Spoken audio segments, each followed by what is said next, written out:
ಎಲ್ಲರಿಗೂ ನಮಸ್ಕಾರ. ಕಳಸ ಕುಕ್ಕಿಂಗ್ಗೆ ಸ್ವಾಗತ. ಈ ದಿನ ನಾವು ಸಿಂಪಲ್ ಆಗಿ ಯಾರಾದರೂ ಗೆಸ್ಟ್ ಬಂದರೆ ಅಥವಾ ಸ್ಪೆಷಲ್ ಮಾಡಬೇಕು ಅಂದಾಗ ನೋಡಿ ರೆಸ್ಟೋರೆಂಟ್ಗಿಂತ ಸೂಪರಾಗಿ ಚೆನ್ನಾಗಿರೋವಂಥ ಬಟರ್ ಮಶ್ರೂಮ್ ಮಾಡೋದು ಹೇಗೆ ಅಂತ ನೋಡೋಣ. ಇದ್ರ ಜೊತೆಗೆ ಸಿಂಪಲ್ ಆಗಿ ಬಗಾರ ರೈಸು, ಯಾವುದೇ ಇಂಗ್ರೀಡಿಯೆಂಟ್ಸ್ ಹೆಚ್ಚಾಗಿಲ್ದಿರ ಸೂಪರ್ ಕಾಂಬಿನೇಷನ್ ಇರುತ್ತೆ. ಇದು ಆ್ಯಕ್ಚುಲಿ ತೆಲಂಗಾಣ ಸ್ಪೆಷಲ್ಲು ಬಗಾರ ರೈಸು. ತುಂಬ ರುಚಿಯಾಗಿ ಈಸಿಯಾಗಿ ಮಾಡ್ಬೋದು. ಬನ್ನಿ ಇದು ಮಾಡೋದು ಹೇಗೆ ಅಂತ ನೋಡೋಣ. ಫಸ್ಟು ಅರ್ಧ ಗಂಟೆ ಕಾಲ ಅಕ್ಕಿನ ನೆನೆಸಿಟ್ಕೊಳ್ಳಿ. ಅಕ್ಕಿ ನೆನೆಸಿಟ್ಕೊಂಡಿದ್ರೆ ನಮಗೆ ಬೇಗ ರೈಸ್ ಮಾಡೋಕ್ಕೆ ಚೆನ್ನಾಗಿರುತ್ತೆ. ಈಗ ಒಂದು ಕುಕ್ಕರ್ ಇಟ್ಟು 1 ಸ್ಪೂನ್ ಎಣ್ಣೆ, 1 ಸ್ಪೂನ್ ಬಟರನ್ನು ಹಾಕಿ, 1 ಸ್ಪೂನು ಶಾಜೀರನ್ನು ಹಾಕಿ. ಶಾಜೀರ ಸ್ವಲ್ಪ ಕೆಂಪಗಾದ್ಮೇಲೆ ಒಂದು 4-5 ಲವಂಗ, 1-3 ಏಲಕ್ಕಿ. ಇದಕ್ಕೆ ಚಕ್ಕೆ ಮತ್ತು ಮಸಾಲೆ ಏನು ಹಾಕಬಾರ್ದು, ಇಷ್ಟೇ ಹಾಕಬೇಕಾಗಿರೋದು. ಇದು ಸ್ವಲ್ಪ ಫ್ರೈ ಆದಮೇಲೆ ಕಟ್ ಮಾಡಿಟ್ಕೊಂಡಿರುವಂಥ 2 ಈರುಳ್ಳಿ, ಖಾರಕ್ಕೆ ಬೇಕಾಗಿರುವಷ್ಟು 8-10 ಹಸಿಮೆಣಸಿನ್ಕಾಯಿ. ಖಾರ ನೋಡಿಕೊಂಡು ನೀವು ಹಸಿಮೆಣಸಿನ್ಕಾಯಿ ಬೇಕಾದ್ರೆ ಕಮ್ಮಿ ಹಾಕೋಬೋದು, ಇಲ್ಲ ಜಾಸ್ತಿ ಹಾಕೋಬೋದು. ಇದು ಸ್ವಲ್ಪ ಚೆನ್ನಾಗಿ ಫ್ರೈ ಆದಮೇಲೆ 2 ಸ್ಪೂನಷ್ಟು ಶುಂಠಿ ಬೆಳ್ಳುಳ್ಳಿ ಪೇಸ್ಟ್ ಹಾಕಿ. ಈ ರೈಸ್ ಸ್ವಲ್ಪ ಶುಂಠಿ ಬೆಳ್ಳುಳ್ಳಿ ಪೇಸ್ಟು ಹೆಚ್ಚು ಇದ್ರೇ ಚೆನ್ನಾಗಿರೋದು. ಆದ್ದರಿಂದ ಇದಕ್ಕೆ ಶುಂಠಿ ಬೆಳ್ಳುಳ್ಳಿ ಪೇಸ್ಟು 2 ಸ್ಪೂನ್ ಹಾಕಿ ಸ್ವಲ್ಪ ಚೆನ್ನಾಗಿ ಹಸಿ ವಾಸನೆ ಹೋಗೋವರೆಗೂ ಫ್ರೈ ಮಾಡಿ. ನೋಡಿ ಈ ಥರ ಸ್ವಲ್ಪ ಫ್ರೈ ಆದಮೇಲೆ ನಾವು ನೆನೆಸಿಟ್ಕೊಂಡಿರುವಂಥ ಅಕ್ಕಿನ ಹಾಕಿ ಎಣ್ಣೆಯಲ್ಲಿ ಅಕ್ಕಿ 2 ನಿಮಿಷ ಅಷ್ಟು ಫ್ರೈ ಆಗೋ ಥರ ಚೆನ್ನಾಗಿ ಕೈ ಆಡಿಸಿ. ಈಗ ಸ್ವಲ್ಪ ಚೆನ್ನಾಗಿ ಫ್ರೈ ಆದಮೇಲೆ ನಾವು ಇದಕ್ಕೆ ಸ್ವಲ್ಪ ಗರಂ ಮಸಾಲ ಹಾಕಬೇಕಾಗುತ್ತೆ. ಬೇರೆ ಯಾವುದೇ ಧನಿಯಾ ಪುಡಿ ಆಗಲಿ ಏನೂ ಆಗಲಿ ಹಾಕಬೇಕಾಗಿಲ್ಲ. ಅದಕ್ಕೆ ಸಿಂಪಲಾಗಿ ಇದು ರೈಸ್ ತುಂಬ ಚೆನ್ನಾಗಿರುತ್ತೆ. ಈಗ ರುಚಿಗೆ ಬೇಕಾಗಿರುವಷ್ಟು ಉಪ್ಪನ್ನು ಹಾಕಿ ಅಡ್ಜಸ್ಟ್ ಮಾಡಿಕೊಂಡು, ಇಲ್ಲಿ ನಾನು 2 ಲೋಟ ಅಕ್ಕಿಗೆ 4 ಲೋಟ ಅಷ್ಟು ನೀರು ಹಾಕ್ತಿದ್ದೀನಿ. ನೀವು ಈ ರೈಸ್ ರೆಗ್ಯುಲರ್ ರೈಸಲ್ಲಿ ಮಾಡ್ಕೋಬೋದು, ಇಲ್ಲ ಬಾಸ್ಮತಿ ರೈಸ್ ಯೂಸ್ ಮಾಡಿದ್ರೂ ಮಾಡ್ಕೋಬೋದು. ನಾನಿಲ್ಲಿ ರೆಗ್ಯುಲರ್ ರೈಸೇ ಯೂಸ್ ಮಾಡ್ತೀನಿ. ನೋಡಿ 4 ಲೋಟ ನೀರು ಹಾಕಿ, ಮೇಲಿಂದ ಸ್ವಲ್ಪ ಕೊತ್ತಂಬರಿ ಸೊಪ್ಪನ್ನು ಹಾಕಿ ಕುಕ್ಕರ್ ಮುಚ್ಚಳ ಮುಚ್ಚಿ 2 ವಿಷಲ್ ಬರೋವರೆಗೂ ಬಿಟ್ಟರೆ ನಮಗೆ ಬಗಾರ ರೈಸ್ ರೆಡಿ ಆಗುತ್ತೆ. ಇದು ತುಂಬ ಚೆನ್ನಾಗಿರುತ್ತೆ, ಸಿಂಪಲಾಗಿ ಆಗೋಗುತ್ತೆ. ಯಾವುದೇ ಎಕ್ಸ್ಟ್ರಾ ಇಂಗ್ರೀಡಿಯೆಂಟ್ಸ್ ಏನೂ ಬೇಕಾಗಿಲ್ಲ, ಮನೇಲಿರೋ ಸಾಮಾನಲ್ಲೇ ಆಗೋಗುತ್ತೆ. ಈಗ ಈ ಕುಕ್ಕರ್ನ ಇನ್ನೊಂದು ಸ್ಟವ್ಗೆ ಶಿಫ್ಟ್ ಮಾಡ್ಕೊಳ್ಳಿ. ಈಗ ಬಟರ್ ಮಶ್ರೂಮ್ ಕಡಾಯಿ ಮಾಡೋಕ್ಕೆ ಫಸ್ಟು ಸ್ವಲ್ಪ ಹಸಿಮೆಣಸಿನ್ಕಾಯಿ, ಅರ್ಧ ಇಂಚಷ್ಟು ಶುಂಠಿ, 1 ಬೆಳ್ಳುಳ್ಳಿನ ಈ ಥರ ಕುಟ್ಕೊಳ್ಳಿ, ಇಲ್ಲಾಂದರೆ ಮಿಕ್ಸಿಯಲ್ಲಿ ಹಾಕಿ ತರಿಯಾಗಿ ರುಬ್ಕೊಳ್ಳಿ. ನೋಡಿ ಇಷ್ಟಾದರೆ ಸಾಕಾಗುತ್ತೆ. ಇದಕ್ಕೆ ಹಿಂಗೆ ತರಿ ಆದಮೇಲೆ ಒಂದು ಬಾಣಲಿ ಇಟ್ಟು 1 ಸ್ಪೂನಷ್ಟು ಬೆಣ್ಣೆ, 1 ಸ್ಪೂನು ಎಣ್ಣೆ. ಇಲ್ಲಿ ನೀವು ಬೆಣ್ಣೆ ಅಥವಾ ಎಣ್ಣೆ ವೇರಿಯೇಷನ್ ಮಾಡ್ಕೋಬೋದು, ಕಮ್ಮಿ ಅಥವಾ ಜಾಸ್ತಿ. ಇದು ಸ್ವಲ್ಪ ಬಿಸಿ ಆದಮೇಲೆ 300 ಗ್ರಾಮಷ್ಟು ಮಶ್ರೂಮ್ನ ಕ್ಲೀನ್ ಮಾಡಿಟ್ಟಿರೋ ಮಶ್ರೂಮ್ನ ಇದರಲ್ಲಿ ಹಾಕಿ ಚೆನ್ನಾಗಿ ಫ್ರೈ ಮಾಡಿ.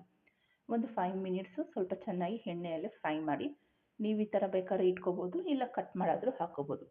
ಮಶ್ರೂಮ್ ಬೇಗ ಬೇಯೋದಕ್ಕೋಸ್ಕರ ಸ್ವಲ್ಪ ಉಪ್ಪನ್ನು ಹಾಕಿ ಮಿಕ್ಸ್ ಮಾಡಿ. ಇದೊಂದು 5 ನಿಮಿಷ ಮಿಕ್ಸ್ ಆದಮೇಲೆ ಸ್ವಲ್ಪ ಸಾಫ್ಟ್ ಆಗುತ್ತೆ. ಆ ಟೈಮಲ್ಲಿ ನಾವು 1 ಕ್ಯಾಪ್ಸಿಕಮ್ ದೊಡ್ಡದಾಗಿರೋದು ಅಥವಾ ಚಿಕ್ಕದಾದರೆ 2 ಕ್ಯಾಪ್ಸಿಕಮ್ಮು, ದೊಡ್ಡದಾದ 1 ಈರುಳ್ಳಿನ ಈ ಥರ ಕ್ಯೂಬ್ಸ್ ಥರ ಕಟ್ ಮಾಡಿ ಇದನ್ನು ಸಹ ಎಣ್ಣೆಯಲ್ಲಿ ಹಾಕಿ ಚೆನ್ನಾಗಿ ಫ್ರೈ ಮಾಡಿ. 50% ಅಷ್ಟು ಇಲ್ಲೇ ಎಣ್ಣೆಯಲ್ಲೇ ಬೆಂದೋಗ್ಬಿಡಬೇಕು, ಆ ಥರ ಫ್ರೈ ಮಾಡಬೇಕು. ಇದು ಸ್ವಲ್ಪ ಚೆನ್ನಾಗಿ ಫ್ರೈ ಆದಮೇಲೆ ಈಗ ಪ್ಲೇಟಲ್ಲಿ ತೆಗೆದು ಪಕ್ಕಕ್ಕೆ ಇಟ್ಕೊಳ್ಳಿ. ಈಗ ಇದೇ ಬಾಣಲಿಗೆ ಇದೇ ಆಯಿಲ್ಗೆ ಏನಾದರೂ ಬೇಕು ಅಂದರೆ ಸ್ವಲ್ಪ ಆಯಿಲ್ ಆ್ಯಡ್ ಮಾಡಿ, ಇಲ್ಲ ಸಾಕು ಅಂದರೆ ಇಷ್ಟರಲ್ಲೇ ಮಾಡ್ಕೋಬೋದು. ಒಂದು 4-5 ಪಲಾವ್ ಎಲೆ, 1-3 ಏಲಕ್ಕಿ, ಸ್ವಲ್ಪ ಜೀರಿಗೆನ ಹಾಕಿ ಅದು ಬೇಯೋ ಅಷ್ಟೊತ್ತಿಗೆ ಟೊಮೊಟೊ ಮತ್ತು ಈರುಳ್ಳಿನ ಪೇಸ್ಟ್ ಮಾಡಿ ಇಟ್ಕೊಳ್ಳಿ. ದೊಡ್ಡದಾಗಿರೋ 2 ಟೊಮೊಟೊ ಮತ್ತು ದೊಡ್ಡದಾಗಿರೋ 1 ಈರುಳ್ಳಿನ ಇಲ್ಲಿ ಪೇಸ್ಟ್ ಮಾಡಿ ಹಾಕ್ತಿದ್ದೀನಿ. ಇದು ಸ್ವಲ್ಪ ಎಣ್ಣೆಯಲ್ಲಿ ಚೆನ್ನಾಗಿ ಫ್ರೈ ಮಾಡಿ. ಈಗ ಸ್ವಲ್ಪ ಅದು ಎಣ್ಣೆಯಲ್ಲಿ ಫ್ರೈ ಆದಮೇಲೆ ನಾವು ಕುಟ್ಟಿಟ್ಕೊಂಡಿರುವಂಥ ಶುಂಠಿ ಬೆಳ್ಳುಳ್ಳಿ ಮತ್ತು ಹಸಿಮೆಣಸಿನ್ಕಾಯಿನ ಹಾಕಿ ಎಣ್ಣೆಯಲ್ಲಿ ಕೈ ಆಡಿಸಿ. ಈಗ ಸ್ವಲ್ಪ ಉಪ್ಪು, ಅರಿಶಿನ ಪುಡಿನ ಹಾಕಿ ಎಣ್ಣೆ ಚೆನ್ನಾಗಿ ತೇಲೋವರೆಗೂ ಫ್ರೈ ಮಾಡ್ತಾ ಇರಿ. ಒಂದು 5 ನಿಮಿಷ ಆಗುತ್ತೆ ಇದು ಬೇಯೋ ಅಷ್ಟೊತ್ತಿಗೆ. ಈಗ ಈ ಥರ ಆದಮೇಲೆ ಖಾರಕ್ಕೆ ಬೇಕಾಗಿರುವಷ್ಟು ಚಿಲ್ಲಿ ಪೌಡರು ನಾನಿಲ್ಲಿ 1.5 ಸ್ಪೂನ್ ಹಾಕ್ತಿದ್ದೀನಿ. 2 ಸ್ಪೂನಷ್ಟು ಧನಿಯಾ ಪುಡಿ, ಅರ್ಧ ಸ್ಪೂನಷ್ಟು ಗರಂ ಮಸಾಲ, ಸ್ವಲ್ಪ ನೀರು ಹಾಕ್ಕೊಂಡು ಸ್ವಲ್ಪ ಚೆನ್ನಾಗಿ ಮಿಕ್ಸ್ ಮಾಡಿ. ಇದು ಸ್ವಲ್ಪ ಗಟ್ಟಿ ಇರೋದ್ರಿಂದ ಮಸಾಲೆ ಸೀದೋಗುತ್ತೆ, ಹಂಗಾಗಿ ಒಂದು ಚೂರು ನೀರನ್ನು ಆ್ಯಡ್ ಮಾಡಿಕೊಂಡು ಚೆನ್ನಾಗಿ ಎಣ್ಣೆಯಲ್ಲಿ ಬೇಯೋ ಥರ ಮಿಕ್ಸ್ ಮಾಡಿ. ಈ ಥರ ಎಲ್ಲ ಮಿಕ್ಸ್ ಮಾಡಿದ್ಮೇಲೆ ನೋಡಿ ಹಿಂಗಾಗುತ್ತೆ. ಈ ಟೈಮಲ್ಲಿ ನಾವು 1 ಕಪ್ಪಷ್ಟು ಮೊಸರು, ಈಗ 1 ಕಪ್ಪಷ್ಟು ಮೊಸರನ್ನ ತಗೊಂಡು ಹಾಕ್ತಿದ್ದೀನಿ. ಇಲ್ಲಿ ನೀವು ಮೊಸರು ಬೇಕು ಅಂದರೆ ಹಾಕ್ಕೋಬೋದು, ಇಲ್ಲ ಅಂದರೆ ಮೊಸರು ಬೇಡ ಅನ್ನೋರು ಗೋಡಂಬಿ ಪೇಸ್ಟ್ನ ಹಾಕಿ ಮಾಡ್ಕೋಬೋದು.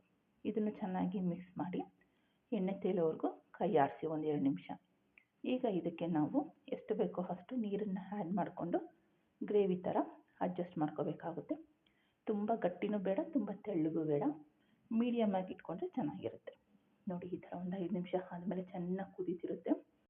ಈ ಟೈಮಲ್ಲಿ ನಾವು ಎಣ್ಣೆಯಲ್ಲಿ ಬೇಯಿಸಿಟ್ಕೊಂಡಿರುವಂಥ ಮಶ್ರೂಮು, ಪನ್ನೀರಲ್ಲ ಕ್ಯಾಪ್ಸಿಕಮ್ಮು, ಈರುಳ್ಳಿನ ಹಾಕಿ ಚೆನ್ನಾಗಿ ಮಿಕ್ಸ್ ಮಾಡಿ. ಇದಕ್ಕೆ ಬೇಕಾದರೆ ನೀವು ಪನ್ನೀರನ್ನು ಹಾಕ್ಕೋಬೋದು. ಈಗ ಇನ್ನೊಂದು ಸ್ವಲ್ಪ ಏನಾದರೂ ಉಪ್ಪು ಕಮ್ಮಿ ಅನಿಸಿದ್ರೆ ಸ್ವಲ್ಪ ಉಪ್ಪು ಹಾಕಿ. ನನಗೆ ಇಲ್ಲಿ ಸ್ವಲ್ಪ ಉಪ್ಪು ಕಮ್ಮಿ ಅನ್ನಿಸ್ತು, ಅದಕ್ಕೆ ಸ್ವಲ್ಪ ಉಪ್ಪು ಹಾಕಿದ್ದೀನಿ. ಈ ಥರ ಎಣ್ಣೆ ಎಲ್ಲ ಬಿಟ್ಕೊಂಡ್ಮೇಲೆ ಮೇಲಿಂದ ಸ್ವಲ್ಪ ಕೊತ್ತಂಬರಿ ಸೊಪ್ಪನ್ನ ಹಾಕಿ ಸ್ವಲ್ಪ ಕಸ್ತೂರಿ ಮೇಥಿನ ಮೇಲಿಂದ ಉದುರಿಸಿದ್ರೆ ನಮಗೆ ಬಟರ್ ಮಶ್ರೂಮ್ ಕಡಾಯಿ ರೆಡಿ ಆಗಿದೆ. ನೋಡಿ ಎಷ್ಟು ಚೆನ್ನಾಗಿದೆ ಗೊತ್ತಾ. ಟೇಸ್ಟು ಅಷ್ಟೇ ಸೂಪರಾಗಿರುತ್ತೆ. ಇದು ಟೇಸ್ಟ್ ಎಲ್ಲ ಬ್ಯಾಲೆನ್ಸ್ ಮಾಡೋದಕ್ಕೋಸ್ಕರ ಲಾಸ್ಟಲ್ಲಿ ಒಂದು 1/4 ಸ್ಪೂನಷ್ಟು ಸಕ್ಕರೆನ ಹಾಕ್ಕೊಳ್ಳಿ. ಅದು ಟೇಸ್ಟ್ ಚೆನ್ನಾಗಿ ಬ್ಯಾಲೆನ್ಸ್ ಮಾಡುತ್ತೆ. ನೋಡಿ ರೆಸ್ಟೋರೆಂಟ್ಗಿಂತ ಚೆನ್ನಾಗಿರುತ್ತೆ, ಅಷ್ಟು ಸೂಪರಾಗಿ ಬಂದಿದೆ. ನೀವು ಒಂದ್ಸಲಿ ಮನೇಲಿ ಈ ರೀತಿ ಟ್ರೈ ಮಾಡಿ ಹೇಗಿದೆ ಅಂತ ಹೇಳಿ. ನೋಡಿ ಈಗ ಬಗಾರ ರೈಸ್ ಇಟ್ಟಿದ್ವಲ್ಲ, ಕುಕ್ಕರ್ 2 ವಿಷಿಲ್ ಬಂದಮೇಲೆ ಕುಕ್ಕರ್ ಓಪನ್ ಮಾಡಿದೆ, ಉದುರಾಗಿ ಅನ್ನ ಚೆನ್ನಾಗಾಗಿದೆ. ಒಂದ್ಸಲಿ ಕ್ಲೀನಾಗಿ ಮಿಕ್ಸ್ ಮಾಡಿದ್ರೆ ಬಗಾರ ರೈಸು ಸಹ ರೆಡಿಯಾಗಿದೆ. ಈಗ ಬನ್ನಿ ನಾವು ಇದನ್ನು ಒಂದು ಪ್ಲೇಟ್ಗೆ ಸರ್ವ್ ಮಾಡ್ಕೊಳ್ಳೋಣ. ಬಗಾರ ರೈಸ್ ಜೊತೆ ಬಟರ್ ಮಶ್ರೂಮ್ ಕಡಾಯಿ ಗ್ರೇವಿ ಸೂಪರಾಗಿರುತ್ತೆ. ಇದ್ರ ಜೊತೆಗೆ ಚಪಾತಿ, ಪರೋಟ, ತಂದೂರಿ ರೋಟಿ ಯಾವುದಾದ್ರೂ ಅಷ್ಟೇ ಸೂಪರ್ ಕಾಂಬಿನೇಷನ್ ಇರುತ್ತೆ. ನೋಡಿ ಎಷ್ಟು ಚೆನ್ನಾಗಿದೆ. ನೀವು ಒಂದ್ಸಲಿ ಮನೆಯಲ್ಲಿ ಟ್ರೈ ಮಾಡಿ ಹೇಗಿದೆ ಅಂತ ಹೇಳಿ. ನಿಮಗೆ ಈ ವಿಡಿಯೋ ಇಷ್ಟ ಆಗಿದ್ರೆ ಲೈಕ್ ಮಾಡಿ, ಶೇರ್ ಮಾಡಿ, ಸಬ್ಸ್ಕ್ರೈಬ್ ಮಾಡಿ. Thank you.